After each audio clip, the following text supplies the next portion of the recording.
Ahojte, som Dominika Cibulková a narodila som sa na Slovensku v Bratislave. Tak ja som sa k tenisu nedostala takým obyčajným spôsobom, ale skôr takým, že som robila predtým vodné lyžovanie, potom zimné lyžovanie, aj plávanie a potom keď som mala 8 rokov, kamarát vlastne mojich rodičov robil taký nábor detí a opýtal som našich, či by som to nechcela skúsiť, no a chcela som to skúsiť, takže tak som sa nejako k tomu dostala úplne náhodou. Tak môj sen predtým, jak som začala hrať tenis, bol vždy, keď som bola v škôlke, aj keď som bola v prvej triede alebo v druhej v škole, tak som vždy chcela byť hlavná postava, keď sme robili nejaké divadielka alebo v nejakých takých malých divadlách pre rodičov, tak vždy som chcela byť hlavná postava a vždy som chcela byť v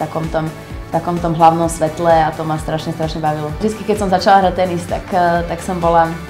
skôr taký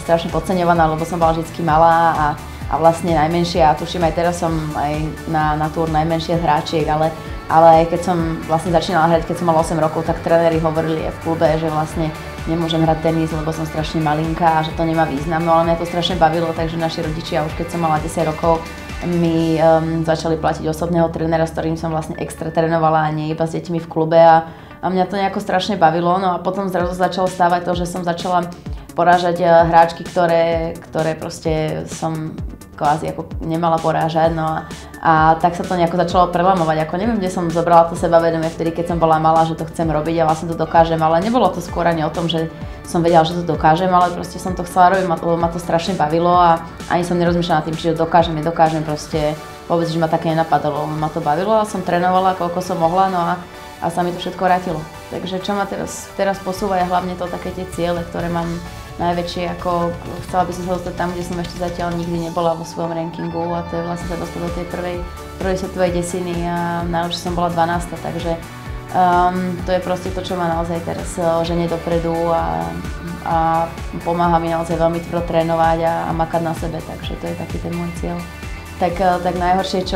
nie najhoršie, ale čo najviac je, tak naozaj človek stratí takýto normálny život normálneho dieťaťa, kde naozaj prestane chodiť toľko do školy, prestane vidieť svojich kamarátov a musí vlastne svoju rodinu a musí z domu veľmi veľa cestovať. Takže, ale vtedy som si to až tak neuvedomovala, len teraz to na človeka dochádza, neviem, či som si staršia, celé mám len 22 rokov, ale už asi 5 rokov cestujem, takže naozaj keď som 1 alebo 2 týždne doma, tak by som strašne rada chcela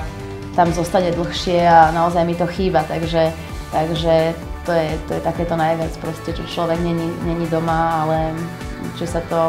niekde inde vráti. Myslím si, že inšpirujem ľudí aj tým, aká som na kurte, tým, akú mám bojovnosť a vlastne tým, že nikdy sa nikto nemusí zdávať a môže dosiahnuť svoje sny, nech sú akékoľvek a si myslím, že som žijúcim príkladom toho. Takže na snoch záleží, pretože vás posúvajú dopredu.